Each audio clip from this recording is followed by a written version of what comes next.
Hey guys, what's up? You're watching Up and Adam. My name's Adam Knoll. And for those of you who don't know me, I'm the guy bringing you guys all the weekly interviews and recaps from your favorite celebrities and pop culture influencers. Obviously, today's no different. Today, we're back to talk about the fact that the mid-season trailer for The Real Housewives of Potomac has dropped, and this season is getting messier than ever. We're going to cover all of that and what was covered in the mid-season trailer. But before we do, you know how this works. If you haven't already, go ahead, smash that like button, subscribe to my channel, and hit that notification bell. Because, well, you don't want to miss anything we have coming up. Now with that, let's jump right in. It's time for all your binge-worthy pop culture news. Welcome to Up and Adam. All right, so as the trailer starts off, we see that Karen Huger and Ray, they're actually following through with their 25th year wedding anniversary. Now they're throwing a big party. I believe they're renewing their vows. And I have to give Karen credit. No shade to Robyn, but they said they were going to do it, and they're doing it. We've been waiting for this for so long from Robyn, and Karen does throw her shade at her. Robyn said, I don't want to limit myself during a pandemic and have not the wedding that I actually wanted to have. Karen doesn't really buy that, and I'm not necessarily blaming her. Now, for Karen Huger, I would be careful, though, because she did do, this vow renewal, right? And we know on the Housewives, a vow renewal is like the kiss of death for your relationship. Maybe the Grand Dame can handle hers a little bit better, but I just hope that this isn't that check mark on the, well, when it comes to the end. I hope that they can stay together. I really like Karen Huger, and I like Karen with Ray. So I'm sending them all the best. I can't wait to see that. And I believe it's being held at their house in Potomac. That's not the only thing that's going on. Giselle Bryan is commenting on the fact that she feels like she really doesn't ever want to get married again. Now, if I were married to her ex-husband, and honestly, everything that she's been through, I can see why she wouldn't want to get married again. I mean, honestly, infidelities, other babies, your kids see all of this. Now your whole relationship, even though it's in the past, is completely on blast. Why would you get married again? Look at all these other housewives getting married, not signing prenups, getting dragged through the ringer. Take a note from Kenya Moore right now, because Kenya Moore is going through it. Even though I believe she will come out on top, it just goes to show, if you've done it once, just be happy in your relationship. Have a relationship. I mean, I don't know. I might not be the one to ask about this, because for me, my parents have been married several times. I'm still engaged for 4 years. I guess I would not be the one to ask about this. Okay, Giselle, I'm just saying, I see where you're coming from. But Giselle's not the only one with problems at home. Ashley Darby is also talking about the fact that her and Michael have not slept in the same bed for like 3 weeks. I don't know if this is trying to tease us for what's to come, and, it's really not as exciting as they're making it look. Or if it's, because I'm thinking in my head, I haven't slept in the same bed with Michael for 3 weeks. Maybe she's sleeping in the bed with the baby. Maybe that's why he hasn't been in the bed. Or is there actually problems at home? We know that rumors surfaced that Michael Darby was out and about and talking to other women. However, there's really no receipts. There's a photo of a woman talking to him at a bar. You can't just crucify someone for talking to somebody at a bar. It makes sense. He's there. He's a public figure, like he said. I mean, he can make all the excuses in the world. We've seen him do it before. And sometimes they say once a cheater, always a cheater. But again, I'm not here to crucify Michael Darby. I'm just wondering what exactly is going on. But also, this woman just gave birth. We have to give them a break. And this is a couple. Couples get into arguments. They get into fights. They need time apart. I don't think it's the end of the world. And I also feel like in the next 5-10 years, anyways, Ashley's just going to collect the bag and dip out. Sorry, Ashley, but that's my thoughts. I want to know what you guys think. Do you think Ashley Darby and Michael Darby will last? Will this relationship be one that makes it to a 25th year marriage anniversary, a vow renewal? Or do you think eventually something's going to happen, Michael Darby's going to have a mishap, and this might go down the drain? That's my question for you. But hold on, it keeps going.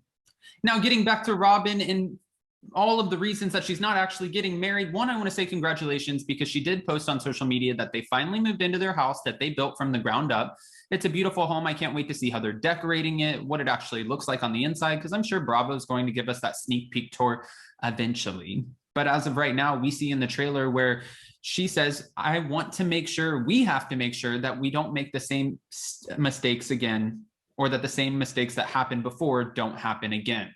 Obviously that pissed off Juan because he said, Robyn, that was 20 years ago. He said, I don't want to do this. I'm done. Done with what though? Obviously they're not done with the relationship because we just saw a photo of all of them together on her social media in front of their brand new house. Maybe he just doesn't want to get married again and keep it the way that Giselle wants to keep it. Let's be in a relationship. We don't need to tie the knot. We don't need a paper to define our relationship. Again, I'm not opposed to that. But for Robyn, I just don't know if I don't think that we will ever get to see a wedding on the show. I've said this since season 1. I don't know what Robyn's longevity is on the show, but I've been wrong so far because she's been around for 6 seasons. Now we did hear, because Monique Samuels decided to walk away, that they decided to keep Robyn, or else they wouldn't have kept her in the first place for season 6 had Monique have stayed. But we've also heard a lot of things. We heard that Bethany Frankel was returning to the Real Housewives of New York. We heard that Ramona was getting fired and then she's the only housewife coming back.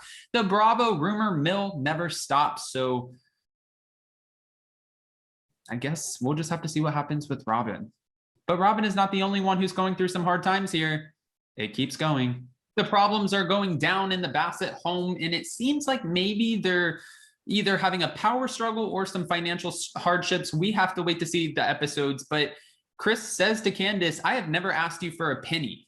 And then when Robyn asked Candice's mom, Dorothy, who's pretty much become like a staple for the show by herself.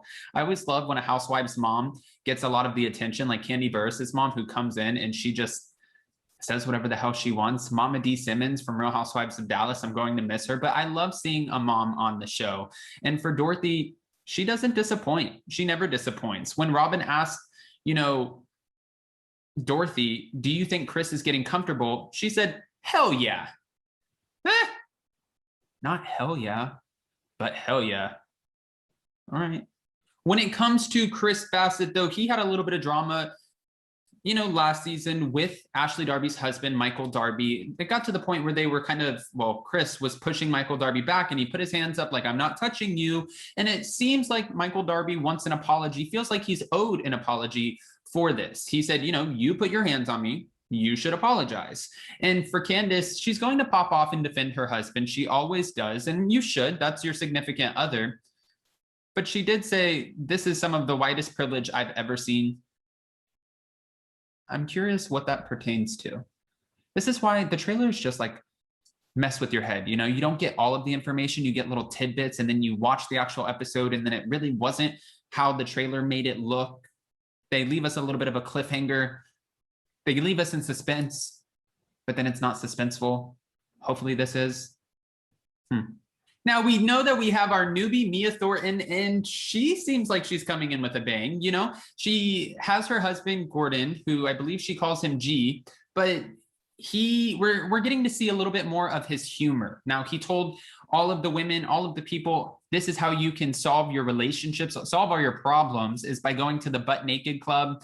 He tells Karen how good she looks. I think he's funny. I can't wait to see more. But Candice gets herself in another situation. She's gotten herself in a situation with Ashley Darby by throwing the butter knife, Monique Samuels. That was the whole storyline last year. And now it seems like it's happening again with Mia Thornton. She screams at Mia across the room, where is your pimp? And then Mia in response said, pimp, where are you? The hoe is here, and then grabs a handful of salad and chucks it right behind her in Candice's face. Of course, Candice is not going to let that fly because she picks up the salad and throws it back at Mia.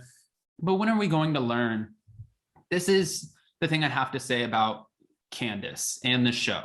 I'm not going to give you too much of my opinion because we already know that Candice doesn't like me, which is fine. I don't need you to like me. But my point is, there's a common denominator here. And I'm not saying she deserved anything that happened last season, but you're always catching yourself in these altercations, whether you're the one throwing the butter knife, whether you're the one getting ripped across the table.